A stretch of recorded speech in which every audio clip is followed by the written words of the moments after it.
মাছ মাংস খাওয়া নিষেধ কোন শাস্ত্রে কোথায় লেখা আছে? তা অনেকে প্রশ্ন করেন যে শাস্ত্রে তো কোথাও মাছ মাংস বা নিরামিষ খাওয়ার কথা তো কোথাও বলা হয়নি। সেই নিয়ে আজকে আমরা শ্রবণ করব। দেখুন, এই যে নিরামিষ কথাটা কিন্তু কোনো শাস্ত্রে নেই। কেন? এই বিশ্ব ব্রহ্মাণ্ডে যা আছে সবই আমিষ। তাহলে আপনি নিরামিষ খাবেন কেন? নিরামিষ কোনটা আপনারা খাচ্ছেন সেটা একবার আমাদের ভাবা উচিত।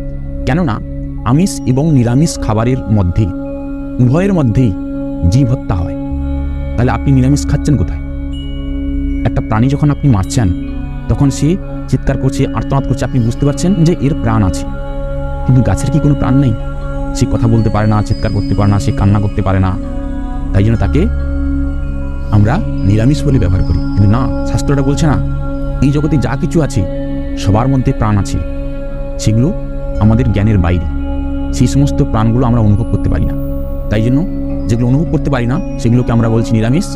আর যেগুলো প্রাণ আছে আমরা দেখতে পাচ্ছি আমাদের ইন্দ্রিয়ের দ্বারা যে এর প্রাণ আছে, এটা হচ্ছে আমিষ। এই নিরামিষ কথাটা এই মানুষটাই সৃষ্টি করেছে। কোনো শাস্ত্র, কোনো দেবদেবী, কোনো ভগবান এটা সৃষ্টি করেনি। গাছেরও প্রাণ আছে, প্রাণীরও প্রাণ আছে। এই জন্য কোনো প্রাণী হত্যা এবং কোনো উদ্ভিদ হত্যা দুটোই পাপ, দুটোই জীব হত্যা।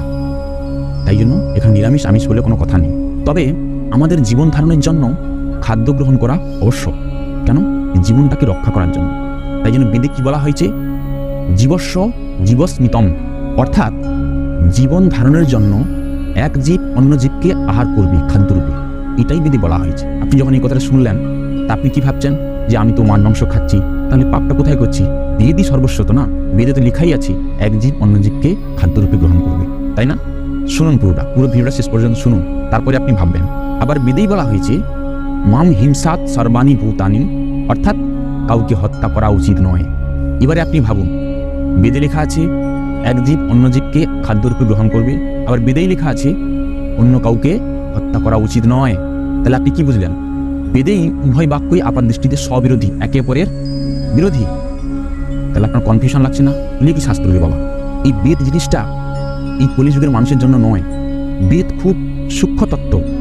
শ্রীমদ্ ভাগবতে বলা হয়েছে প্রায়ণ অল্প আয়ুষ সভ্যৌ কলস্মিন যুগে জনা মন্দাস মন্দ মতয় মন্দ ভাগ্যা হি উপদ্রতা। এই কলিযুগের মানুষ হবে অল্প বুদ্ধি সম্পন্ন, কলহপ্রিয়, সবসময় রোগের উৎপাত এবং আয়ু কম, বুদ্ধি কম। এই কলিযুগের মানুষের জন্য বেদ নয়।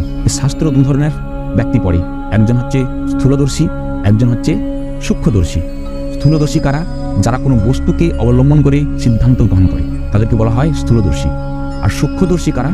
যারা হচ্ছে সেই বস্তুর মধ্যে অন্তর্নিহিত গুড়ো বস্তুটা নিয়ে সিদ্ধান্ত দেয়, তাদেরকে বলা হয় সূক্ষ্মদর্শী। তাই জন্য আপাত দৃষ্টিতে বেদের কথায় আমরা বলতে পারি যে আমাদের সমস্ত কিছু আহার করা উচিত। কিন্তু শাস্ত্র সিদ্ধান্ত যারা হচ্ছে সূক্ষ্মদর্শী, যারা আচার্যগণ আমাদের যে নির্দেশ দিয়ে গেছেন, ভগবান স্বয়ং এই দাপর যুগের শেষে অর্জুনকে মাধ্যম করে যে নির্দেশ আমাদের প্রদান করেছেন কলিযুগের উদ্দেশ্যে, আমাদের উদ্দেশ্যে, সেই সিদ্ধান্তটা আমাদের গ্রহণ করতে হবে। তাই জন্য এই মাছ মাংস আমিষ ও নিরামিষ গ্রহণ করবো কি করবো না, গীতায় সুন্দরভাবে ভগবান তার সিদ্ধান্ত দিয়ে গেছেন। সেটি কি?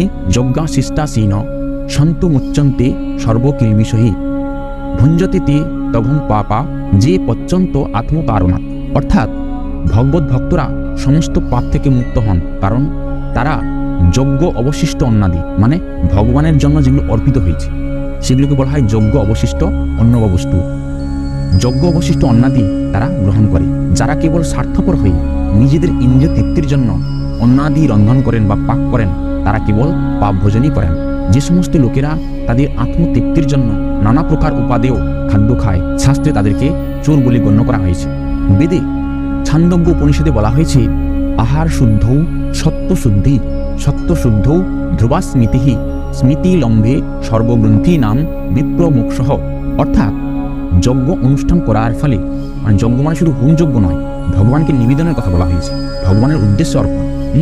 তা যজ্ঞ অনুষ্ঠান করার ফলে খাদ্য সামগ্রী শুদ্ধ হয় এবং তা আহার করার ফলে জীবের সত্তা শুদ্ধি হয়। সত্তা শুদ্ধ হওয়ার ফলে স্মৃতি শুদ্ধ হয়।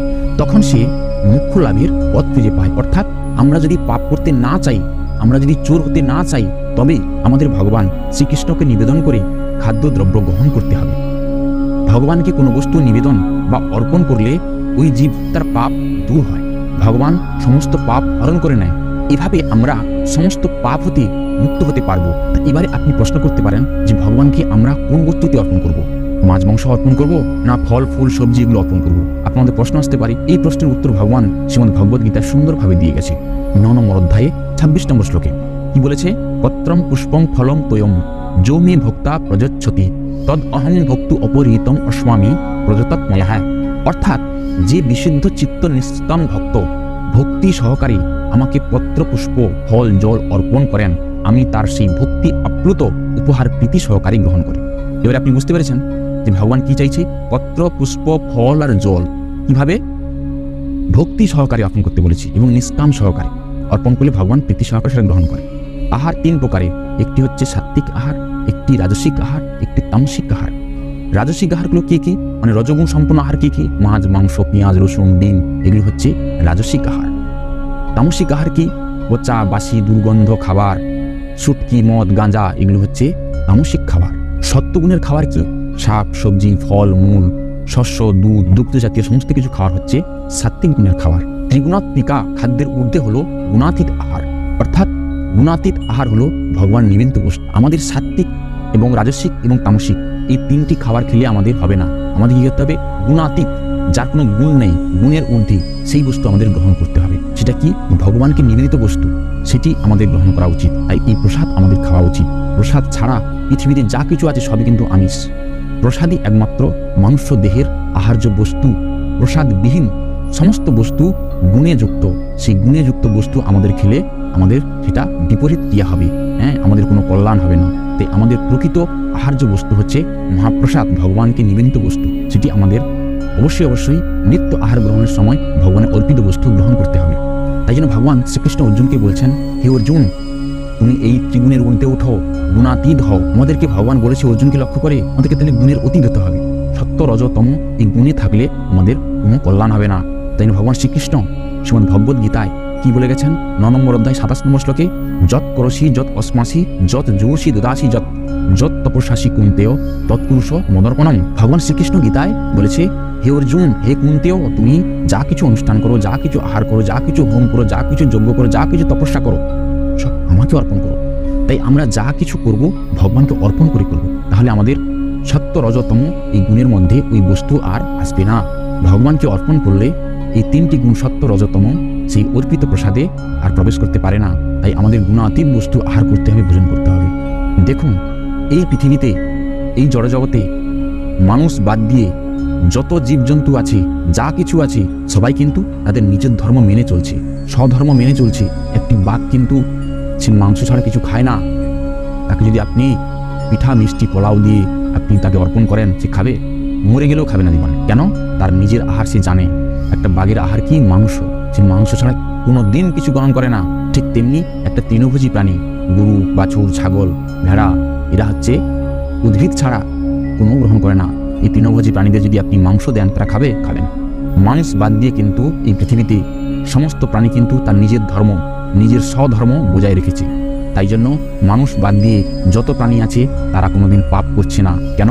তারা নিজের ধর্ম বজায় রেখেছে। শুধুমাত্র মানুষই তার নিজের ধর্ম পালন করছে না, স্বধর্ম পালন করছে না।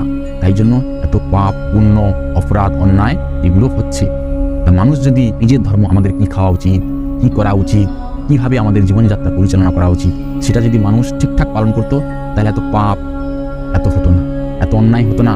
শুধুমাত্র মানুষই ভুল পথে পরিচালিত হয়, নিজের মন গড়া ইন্দ্রিয় তৃপ্তির জন্য যা খুশি